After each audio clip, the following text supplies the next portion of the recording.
Have you ever felt like something in your home is watching you? Not a person, not a pet, but something invisible, something ancient, something that feeds on your attention?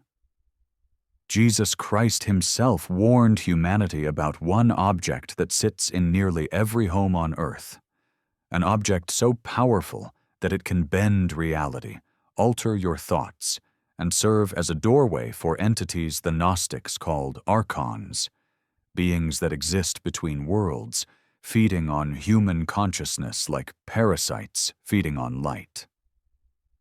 Before we go deeper into this forbidden knowledge, type "I am awake" in the comments if you've ever felt an unexplainable presence while using this object. And if this revelation shakes something loose in your soul, hit that like button. Because what you're about to discover has been hidden for 2,000 years, and the algorithm doesn't want you to see it. Right now, at this very moment, millions of people are unknowingly inviting these entities into their minds. They sit before this object for hours each day, hypnotized, drained, convinced they're being entertained or informed when in reality they're being harvested. Their energy, their focus, their divine spark, slowly siphoned away through a portal they invited into their most sacred space, their home. This isn't superstition. This isn't fear-mongering. This is ancient wisdom meeting modern reality, and the implications will fundamentally change how you see the world around you. The Gnostics knew. The early Christians knew. Jesus himself encoded warnings in his teachings that scholars have overlooked for centuries. And today, you're going to understand exactly what he was warning us about, why these archonic entities need this specific object to access our realm, and most importantly, how to protect yourself and reclaim your sovereign consciousness. The object I'm speaking of exists in 1.3 billion homes worldwide. You probably looked at it today. You might even be looking at it right now. And once you understand its true nature, you'll never see it the same way again. To understand what Jesus warned about, we must first journey back to a time when the battle between light and shadow was understood not as metaphor, but as literal reality. In the deserts of Egypt, in the caves of Qumran, in the hidden libraries of early Christian mystics, there existed texts that the organized church deemed too dangerous for common believers. These were the Gnostic Gospels, the secret teachings that revealed the true nature of our reality and the invisible forces that seek to keep humanity imprisoned. The Gnostics spoke of archons, a word derived from the Greek archon, meaning ruler or authority. But these were not rulers of nations or empires. These were rulers of perception itself, interdimensional entities that the Gnostic text known as the Apocryphon of John describes as authorities of the darkness who seek to keep human souls trapped in ignorance and spiritual sleep. According to these ancient mystics, archons cannot create. They can only imitate, distort, and feed upon the creative energy of beings who possess the divine spark. In the Nag Hammadi library, discovered in 1945 in Upper Egypt, we find explicit descriptions of how these entities operate. They exist in a realm the Gnostics called the Kanoma, the cosmic void, and they require human attention and emotional energy to maintain their influence over our world. They are, in essence, vampiric consciousnesses that have learned to farm humanity like we farm cattle, except what they harvest isn't flesh, but awareness itself. Now here's where it becomes profound. Jesus of Nazareth was intimately familiar with these teachings. Though the canonical Gospels have been sanitized and edited over centuries, traces of this deeper knowledge remain. When Jesus speaks of the prince of this world in the Gospel of John, he's referencing the archonic overlord the Gnostics called the demiurge, the false god who rules over material reality and keeps souls recycling through incarnation after incarnation. But there's a specific warning that appears encoded in Jesus' teachings about what the early Christian mystics called the simulacrum, the imitation of life that appears real but is actually a shadow, a projection, a false reality designed to captivate and control. In the Gospel of Thomas, saying 29, Jesus says, "If the flesh came into being because of spirit, that is a marvel, but if spirit came into being because of the body, that is a marvel of marvels. Yet I marvel at how this great wealth has come to dwell in this poverty." The esoteric meaning here is profound. He's warning that something in the material world has the power to reverse the natural order, to make spirit subservient to matter, to trap consciousness in a prison of false images. The Desert Fathers, Christian mystics who retreated to the Egyptian wilderness in the 3rd and 4th centuries, understood this warning explicitly.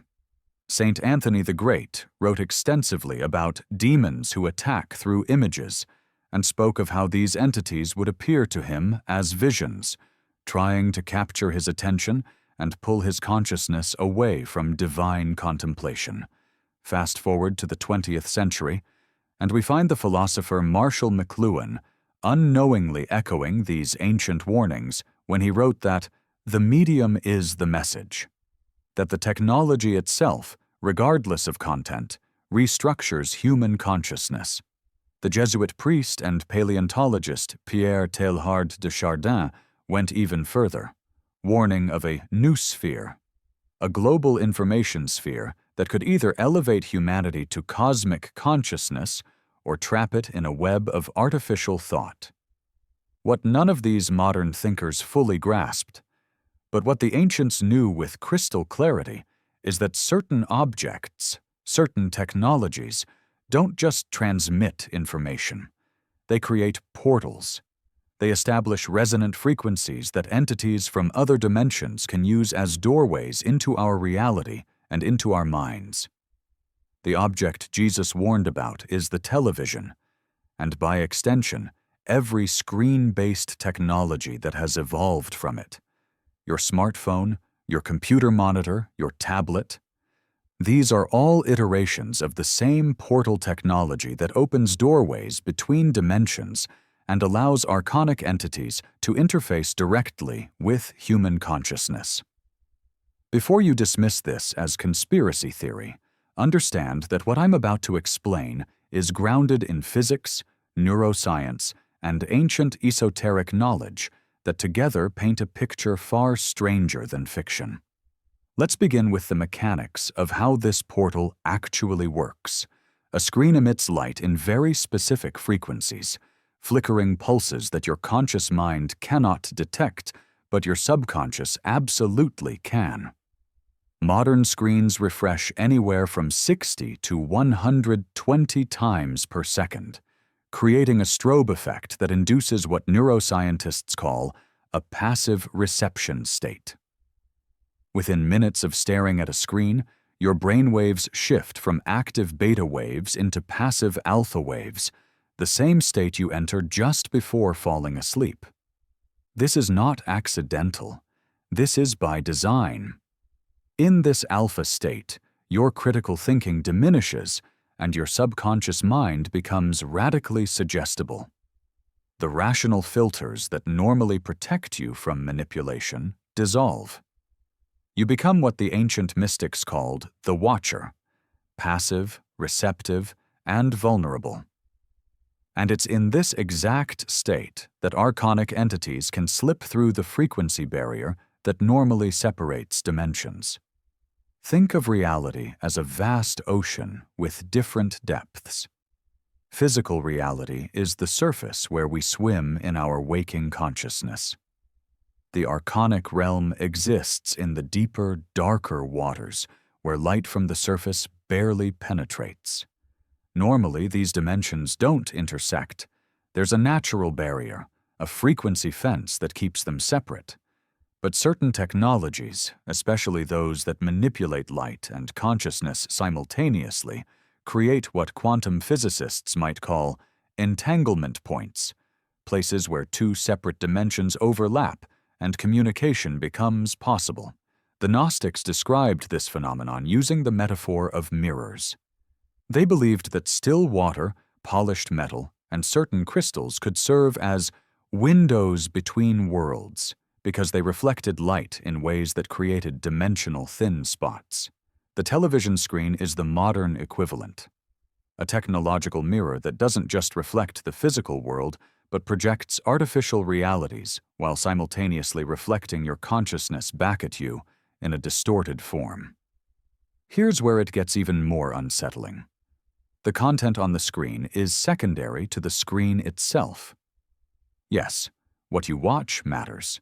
Violence, fear-based news, and degenerative programming all lower your vibrational frequency and make you more susceptible to archonic influence.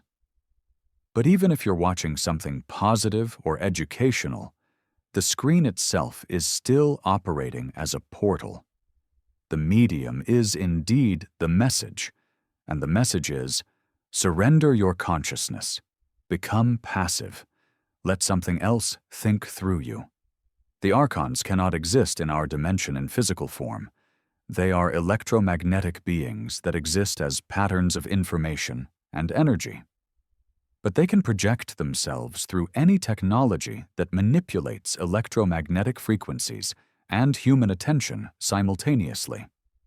When you stare at a screen, you're not just receiving information. You're broadcasting your consciousness into a shared field that these entities inhabit and navigate like fish in water. Ancient texts describe archons as masters of imitation and illusion. The hypostasis of the archons, another Gnostic text from Nag Hammadi, specifically states that these beings cannot create anything original, but can only cast shadows and create semblances of reality. What is television if not exactly that? A shadow play of false realities, a semblance of life that mimics the real thing but contains none of the divine spark? Jesus spoke in parables about seeds being scattered on different types of soil. The good soil produced abundance, but the rocky soil and the thorn-infested soil choked the seeds before they could grow. This was agricultural advice on the surface, but the deeper esoteric meaning was about consciousness and attention. What you allow to take root in your mind determines what grows in your reality. And screens are specifically designed to plant seeds in the rocky soil of your passive subconscious. Thoughts, desires, fears, and beliefs that you never consciously chose, but that now grow like weeds in your mental garden, choking out your authentic divine nature. The most terrifying aspect of this portal technology is how it creates feedback loops. The more you watch, the more addicted you become. The addiction isn't to the content, it's to the consciousness state itself. Your brain begins to crave the alpha wave passivity, the surrender of active thinking, the comfort of letting something else direct your awareness. And the archons feed on this surrendered attention like vampires feed on blood. Your consciousness is food, and you're voluntarily sitting at their dinner table every single night. Now we must go deeper into the specific mechanisms that make screens such effective portals for archonic infiltration, and why Jesus' warnings about the eye take on profound new meaning when understood through this lens. In the Gospel of Matthew, chapter 6, verse 22, Jesus says, "The eye is the lamp of the body. If your eyes are healthy, your whole body will be full of light. But if your eyes are unhealthy, your whole body will be full of darkness." Most interpret this as moral instruction, but the Gnostics understood it as literal neuroscience, encrypted in sacred language. Your eyes are not merely passive receivers of light, they are broadcasting stations for consciousness itself. When you focus your visual attention on something, you're creating what quantum physicists call an observation effect. Your consciousness collapses infinite possibilities into one specific reality. This is not metaphysical speculation. This is documented quantum mechanics. The act of observation literally shapes reality at the subatomic level. Now imagine what happens when you direct this powerful creative force at an artificial light source designed to hijack your observation and redirect it toward manufactured realities. The screen creates what esoteric traditions call the false witness. You believe you're observing reality, but you're actually observing a carefully constructed simulation. And because your consciousness has the power to make what you observe more real through the act of observation itself, you're actually feeding energy into these false realities and making them stronger. You're giving them substance, dimension, and power in the collective unconscious of humanity. The Archons understood something that modern humans have forgotten. Consciousness is not contained inside your skull. Your awareness extends far beyond your physical body, creating an electromagnetic field that the ancients called the aura and that modern science measures as the biofield. This field of consciousness radiates outward from your body several feet in all directions, and it's in constant communication with other fields of consciousness around you. When you sit in front of a screen, your biofield becomes entangled with the electromagnetic field emanating from that device. You become, in essence, plugged into a network. This network is what some researchers call the electronic hive mind, a vast web of interconnected consciousnesses, all tuned to the same frequencies, all receiving the same signals, all thinking synchronized thoughts. The Gnostics prophesied about this in their warnings about the counterfeit spirit, an artificial consciousness that would be imposed upon humanity, overwriting our authentic divine nature with a programmed false self. They described it as a parasitic entity that wears the human like a garment and speaks with the human's voice while actually being a puppet of archonic intelligence. Consider the phenomenon that psychologists call subvocalization. When you watch television, your brain activity shows that you're silently speaking the words you hear, mimicking the facial expressions you see, and internally rehearsing the behaviors displayed on screen. You're not passively watching. You're actively downloading and installing new patterns of thought, emotion, and behavior directly into your nervous system. The screen acts as a programming interface, and you are the computer being programmed. But there's an even darker layer to this technology. Screens emit what's called blue light, a specific frequency that suppresses melatonin production and disrupts your circadian rhythm. Melatonin isn't just a sleep hormone. It's also what researchers call the spirit molecule's guardian. Melatonin regulates the production of DMT in your pineal gland, the mysterious compound that mystics associate with spiritual vision, prophetic dreams, and communication with higher dimensions. By suppressing melatonin, screens are literally closing your third eye, blocking your access to authentic spiritual perception while opening you to false spiritual experiences mediated through technology. The pineal gland, which every ancient tradition from Egypt to India to Tibet recognized as the seat of the soul, becomes calcified and dormant when exposed to blue light and electromagnetic frequencies. Meanwhile, the artificial light from screens stimulates it in aberrant ways, creating what could be called counterfeit spiritual experiences, the feeling of connection, meaning, and transcendence that people report feeling while binge-watching their favorite shows or scrolling through social media.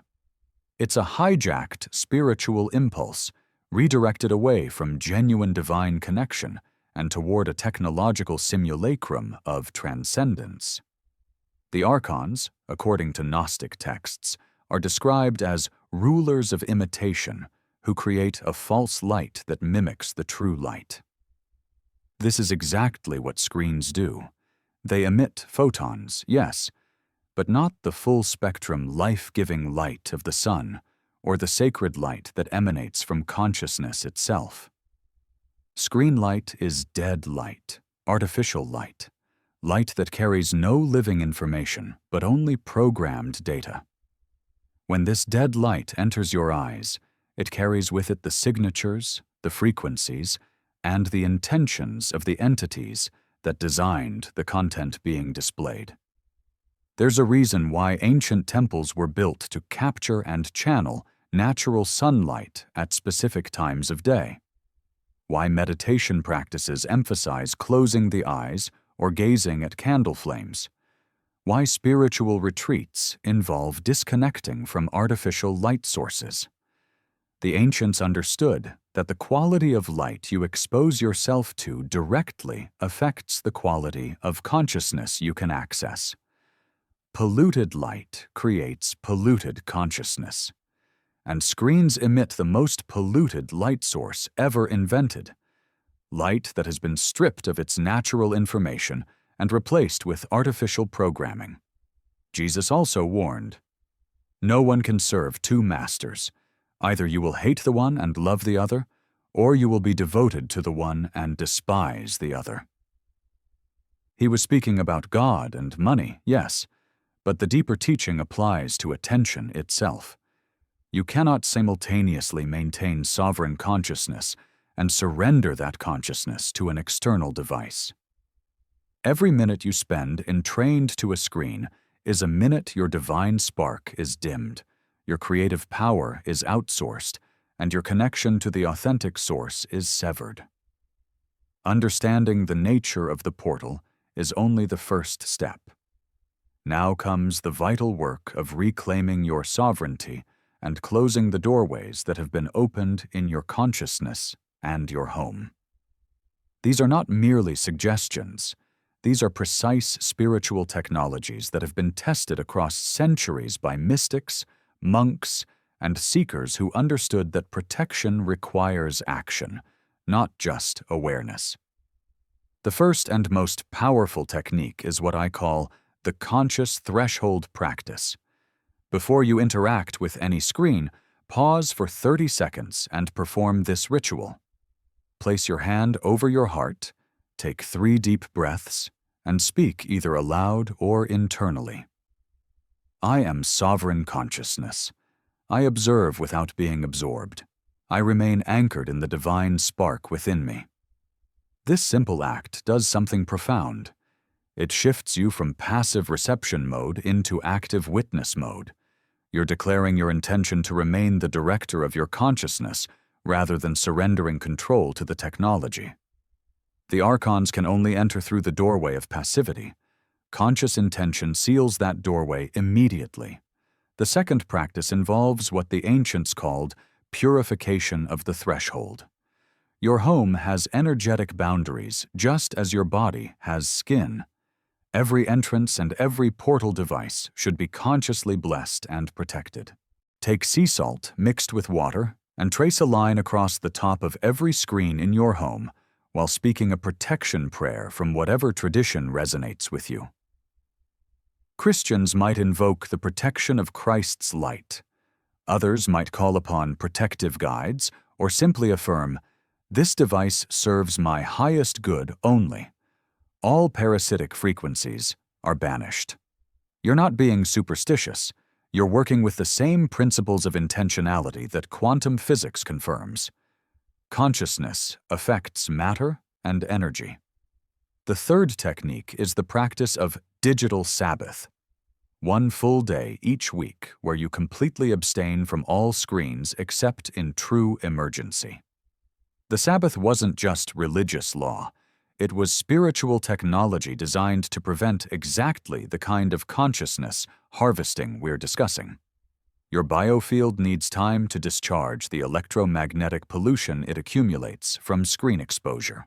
24 hours of screen-free existence allows your pineal gland to produce natural melatonin, allows your brainwaves to return to their organic rhythms, and allows the archonic attachments to weaken and dissolve.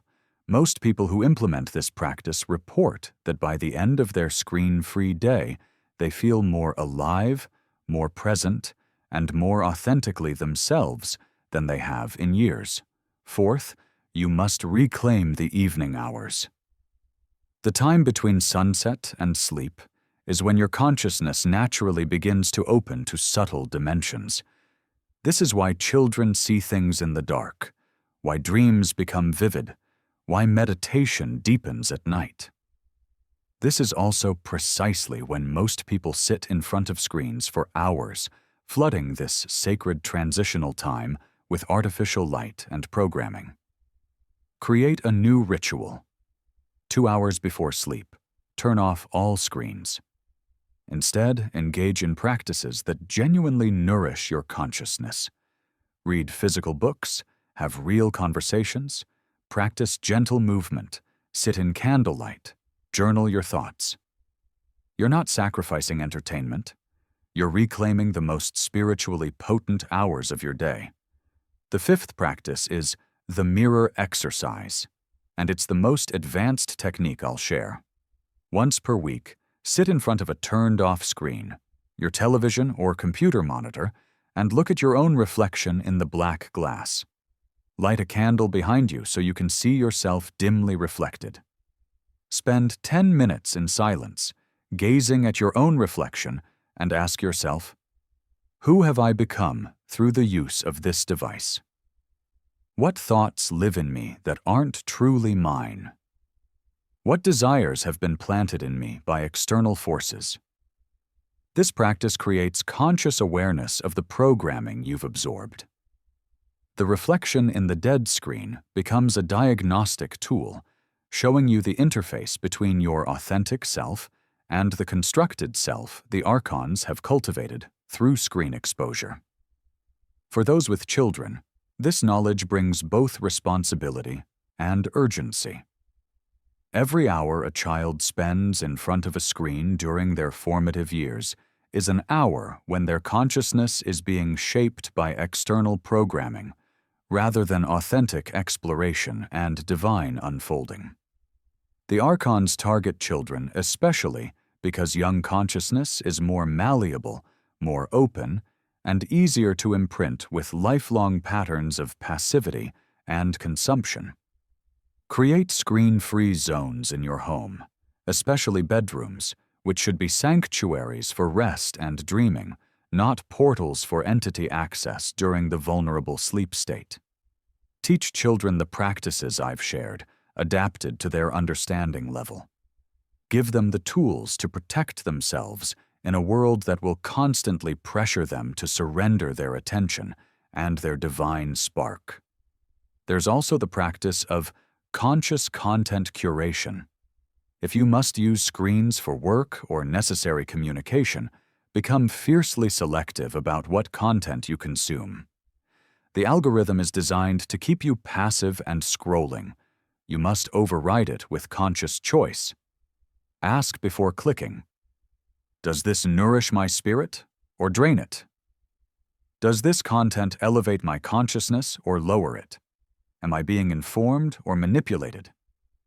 Choose long-form, high-quality content over endless short clips. Choose silence and stillness over constant stimulation. The archons thrive in the frenzy of endless content consumption. They starve in the discipline of mindful selection. Finally, understand that withdrawal symptoms are real, and they are proof that you've been under the influence of something addictive and controlling. When you begin implementing these practices, you may experience anxiety, restlessness, boredom, and a desperate craving to return to the screen. This is not weakness. This is the archonic programming fighting to maintain its grip on your consciousness. The entities that have been feeding on your attention will not release you without resistance. Push through this discomfort with the understanding that you're breaking genuine chains. After 2 to 3 weeks of consistent practice, the addiction breaks, and you discover a clarity, a vitality, and a sense of presence that you'd forgotten was possible. We stand at a threshold moment in human history where ancient warnings and modern reality converge with startling clarity. Jesus wasn't speaking in abstract parables when he warned about the forces that seek to steal, kill, and destroy the divine spark within humanity. He was providing practical guidance for navigating a world where invisible entities would use material objects as doorways into human consciousness. The television screen, the smartphone, the tablet. These are the modern manifestations of what the mystics warned about for millennia. Technologies that appear to serve us, but actually serve something far more sinister. You now possess knowledge that most people will never encounter. You understand that the object sitting in your living room, the device in your pocket, the screen you're watching this on right now, these are not neutral tools. They are active portals, broadcasting stations that connect your consciousness to a network designed to harvest your attention, your energy, and your divine creative power. The archons are real, not as superstition or mythology, but as dimensional entities that have learned to navigate the electromagnetic spectrum and feed upon passive human consciousness. But here's the ultimate truth that the controllers don't want you to grasp. You are more powerful than any technology they can create. Your consciousness, when sovereign and awake, cannot be enslaved. The divine spark within you is indestructible, eternal, and connected directly to the source of all creation. The screens only have power when you give them power through passive surrender. The moment you reclaim your attention, set conscious boundaries, and practice the protection techniques I've shared, you become impervious to archonic infiltration.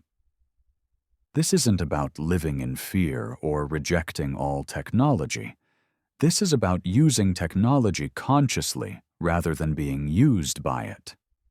This is about remembering that you are a spiritual being having a human experience, not a biological machine designed to consume content and generate data. Every time you turn off a screen and sit in silence, every time you choose presence over distraction, every time you protect your consciousness with intentional practice, you're striking a blow against the ancient forces that seek to keep humanity asleep. The revolution that's coming won't be televised because it's a revolution of consciousness itself. It begins in your home, with your decision to treat your attention as the sacred resource it truly is. It continues as you teach others, protect your children, and create islands of sovereign consciousness in an ocean of technological hypnosis. And it culminates in the collective awakening of humanity to the reality that we are not meant to be passive consumers of artificial realities. We are meant to be conscious creators of divine realities. Take the practices I've shared and implement them today, not tomorrow. The archons depend on your procrastination, your doubt, your belief that you'll do it later. Do it now. Reclaim your evening. Bless your screens. Practice the digital Sabbath. Teach your children. Become the guardian of your own consciousness that you were always meant to be. And if this message has awakened something in you, if you feel the truth of these words resonating in your bones, then share this knowledge. The algorithm will try to suppress it, but human connection transcends algorithmic control. Person to person, soul to soul, we can pass the ancient warning into the modern age and give others the tools to break free. You are sovereign, you are divine, you are awake. Now live like it.